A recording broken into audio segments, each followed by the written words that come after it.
Hey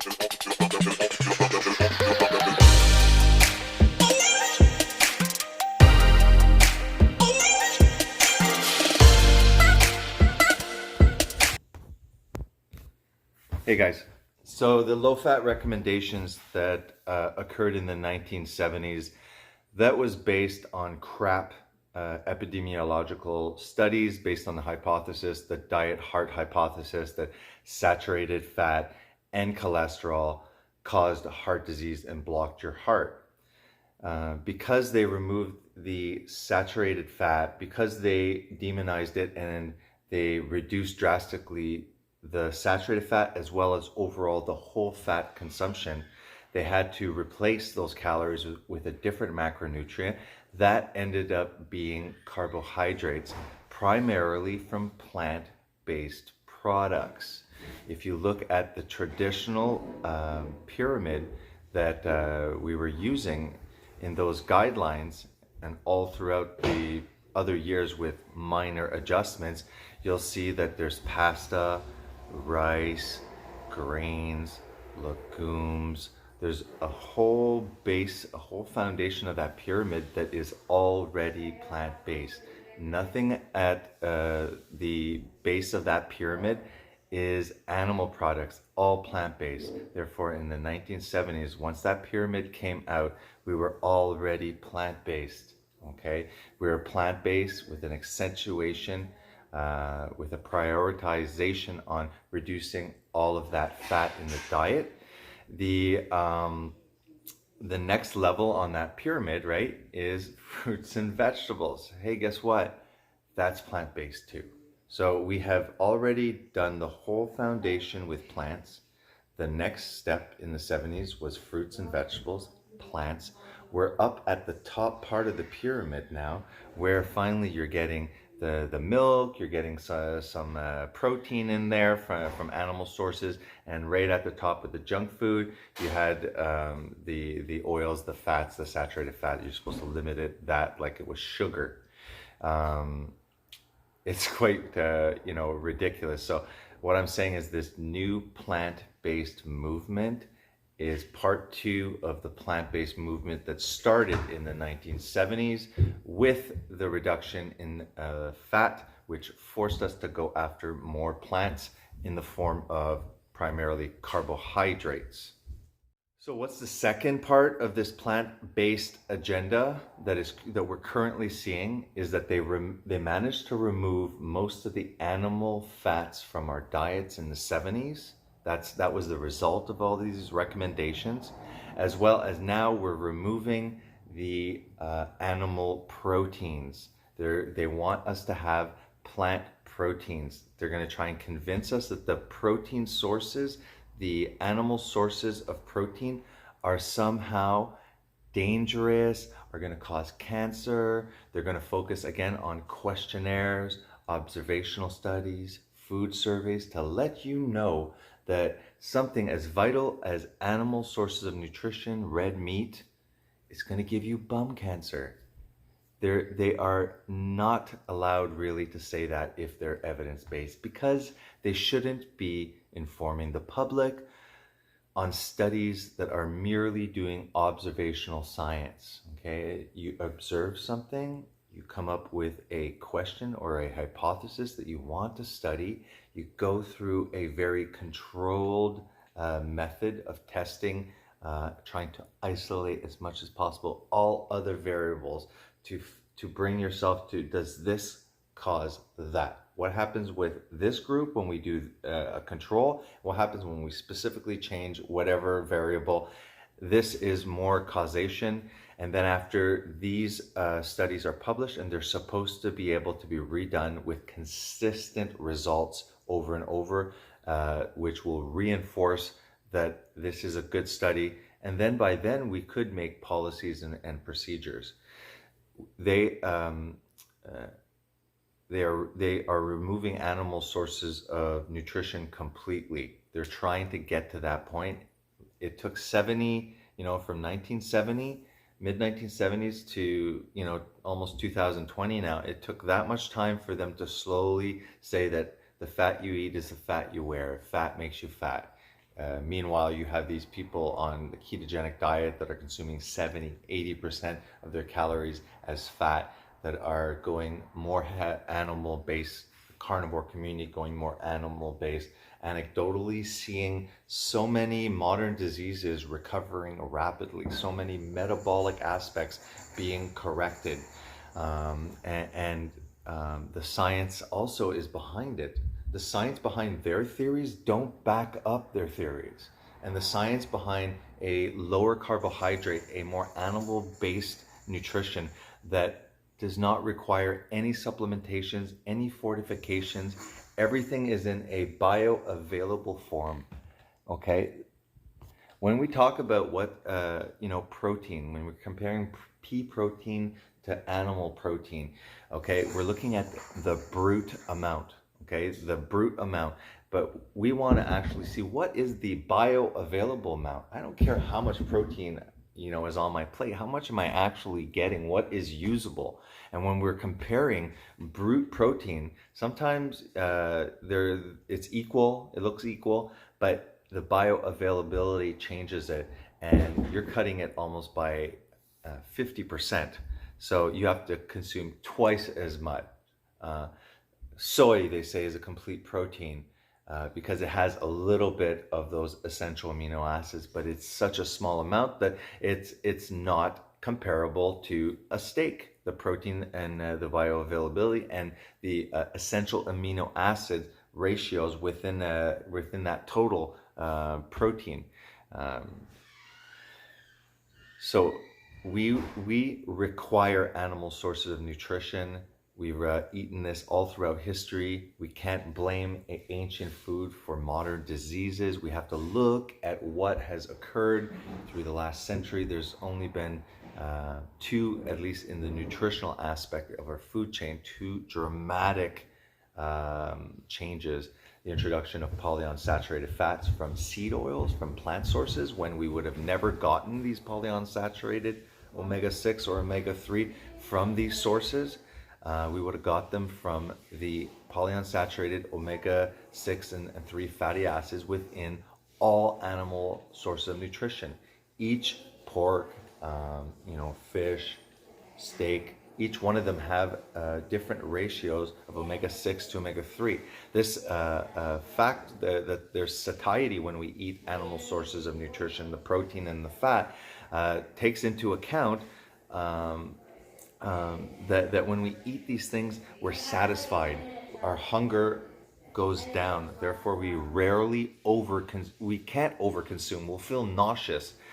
We can't overconsume these omega-6 polyunsaturated fat through animal sources because it's limited how much we can consume. But the concentrated seed oils can put an insane amount of omega-6 polyunsaturated oils, and they've extracted these polyunsaturated oils in a method that is fabricated and refined.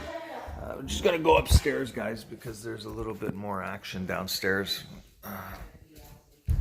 Just a minute, just gonna hide upstairs. So I'm actually, very upset and worried because I know the game behind the agenda, the plant-based agenda, and it's all to make money off of us by just making products from pea proteins, from soya proteins, all sorts of imitation and mock meats. This is the new plant-based agenda because it's nothing new to say, hey guys, why don't you, have a side dish of vegetables and, get a little bit of fruits in. They're not telling us that by already loading yourself up with pasta, grain, legumes, rice, etc., that even the fruits that you think you're getting some additional benefit from, you're just getting additional fructose. And if your glycogen storage are full because of such a high ratio of carbohydrates, then the fructose actually goes to fatty liver. It's not a safe molecule. So no, fruit is not always a beneficial thing to eat. You have to take into account the chemistry behind what happens. There's a big difference what happens to fruits when you have a couple of fruits on a low carbohydrate diet. Big difference of what's happening metabolically with fructose that you're consuming when you're already all carved up and trying to get a healthy meal, your healthy portions of fruit. So don't be fooled by this new agenda. It's not based on science, it's not based on health. And the new catch word, plant-based, is we've been plant-based. It's made us super, super sick. We've basically went after nutrients that we think are abundant in these animal and plant sources. A lot of them are locked in a form that is not bioavailable. They're not easily absorbed. They actually are tied with anti-nutrients that will actually bind to nutrients and prevent their absorption. I mean, what's fiber? Fiber is not absorbed and prevents absorption of other things like cholesterol. It's an anti-nutrient also. So I feel it's something that's been on my mind a lot. People don't think that recommendations and stuff like that are that relevant or that serious, but it's very serious. Policies being created, and you can see they're doing the exact same thing that they did to us when we were doing the low fat. They come up with a really poor study, but they don't realize that there's different purposes for different studies, right? So an epidemiological study is the first initial phase that scientists should use to kind of give themselves ideas which directions to test on. If there's a linear association, then it might be worth looking if there is an actual causation. Man, I'm walking around everywhere. Doesn't matter, this is a short video. I'm just saying, plant-based movement, we've already been plant-based. This new plant-based is phase 2 of removing animal sources. In the 70s, they removed the fat from animals. Now they're going after the protein. If they've convinced us that the fat is causing heart disease and clogging our heart, they convince us that cholesterol is bad and that's only from animal sources. And now they're using, to feed their agenda, studies about red meat causing cancer. We can't blame an old food, like I just said, for new modern diseases. And don't forget, when we go keto, when we go animal-based, okay, our appetite becomes under control. We have full access to our fat storage. We're not locking ourselves out. So by doing that, we eat a lot less over 1 year. Okay, when you're gonna always hear intermittent fasting, in the keto community, intermittent fasting, people do prolonged fast and whatnot. So overall, when I calculated during my weight loss phase, when I lost over 2 years, very quickly, almost the first year, 50 pounds, got to 60 pounds. During that time, I was doing a lot of fasting. Of course, I could fast like crazy. I had adipose tissue. I had fat stored. I wanted to go through them. I fasted roughly 4 months out of the year. If you add up the 1 day fast here, the 48 hour, the 5 day, the 3 day, the alternate day fast and stuff like that, I fasted four months.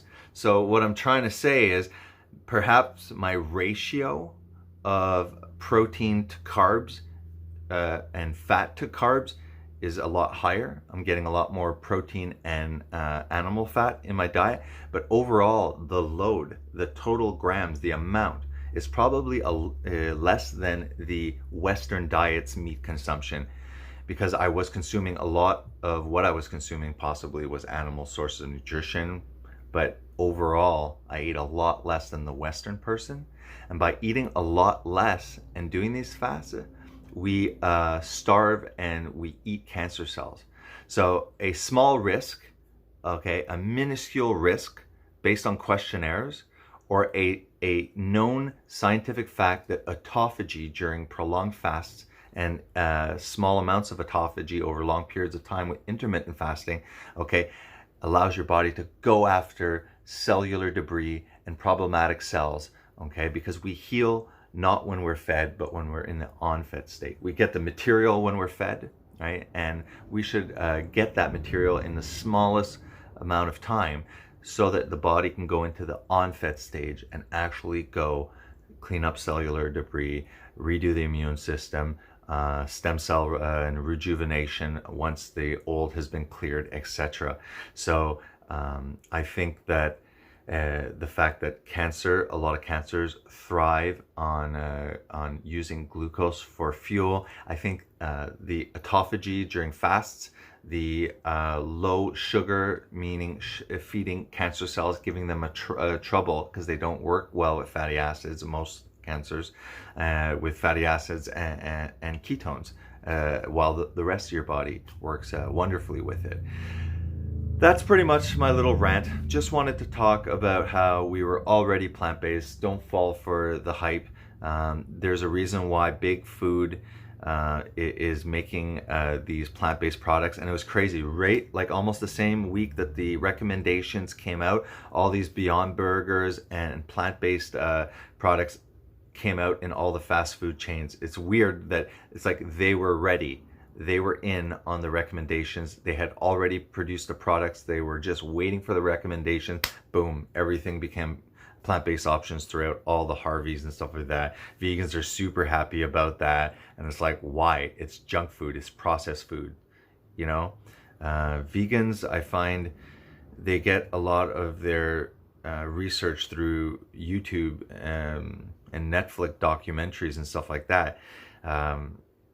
And you know, there's some statistics, for example, during Cowspiracy about the greenhouse emissions and stuff like that. They were saying like it was super high. It was close to 18% or 14, 15% in the movie, when in reality it's much closer to 9% globally, and 5% of that 9 is actually plant agriculture, and animal agriculture is actually green, because if we use the cows and cattle grazing outside, it would replenish the soil, the peeing and the pooping on the soil, the eating the plants, that creates more organic roots that help hold the soil during while water's irrigating through it, so there's no runoff and stuff like that. So animal agriculture is necessary, as well as plant agriculture. But I have a feeling that the new plant-based agenda is really trying to attack and go after the animal sources, and I am kind of confused why that industry, the animal food industry, isn't fighting back, because the science is there to support them. And you got these big mouths, you know, plant-based, you know, idiots that are pretty much lying to the public, are not giving good information that's evidence-based.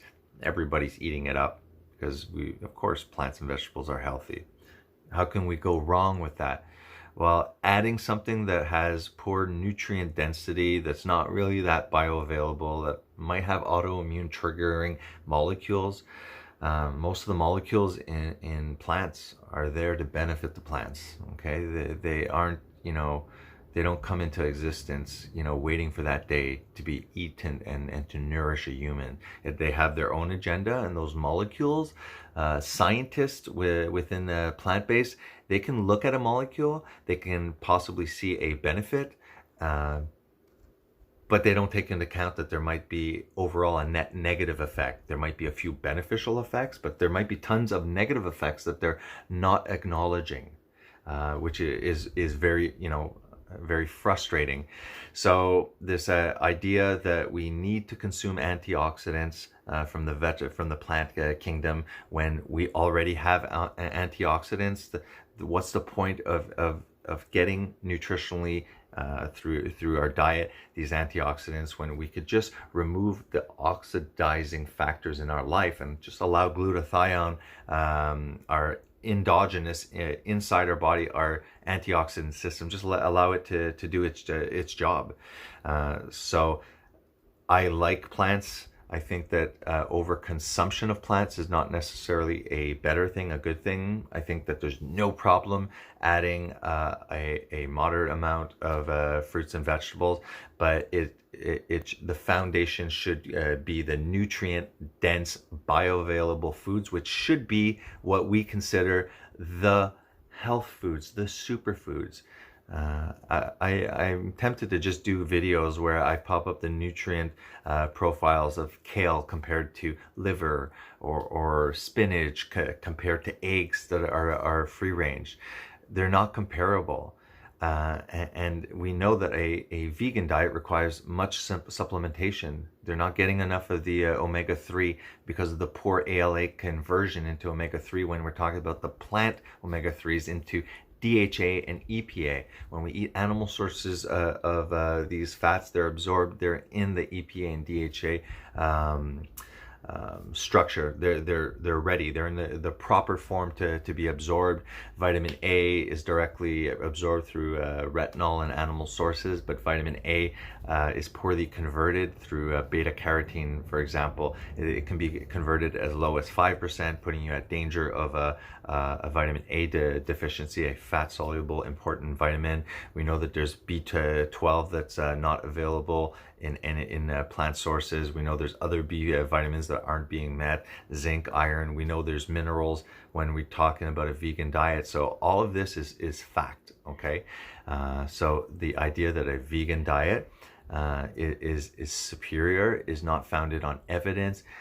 Some of the vegan studies that give a positive light to veganism, they're comparing it to the Western diet, which is crap. Okay, you would probably get just as healthy if you fasted over many weeks, or did intense fasting for 1 year. You'd probably see the similar benefits that the vegan diet gives you that first year. Just because we've never fasted, there's so much garbage, so much cellular debris that a good year of intense fasting on and off with appropriate refeedings will make you feel better. People feel better on a vegan diet initially because of a detox effect, but eventually the nutrient deficiencies as well as the macronutrient qualities end up over sometimes quicker and sometimes slower, but often people make it to 10 years. They're showing signs that they're not thriving at all anymore. I don't want to get too much into the vegan criticisms.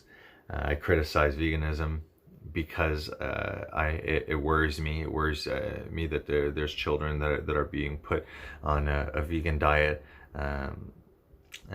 Babies that are on soya bottle feedings instead of breastfeeding and stuff like that. It's worrisome. It's making us sick, and people either don't care or don't believe it. They just put too much trust in our government, in institutions. When if you go to work, every department, just within our work department, we see the abuse of power, we see the hypocrisy and stuff like that. That's just in our daily jobs. You don't think that that's involved in a high-level government and in food policies? Come on. All right, guys.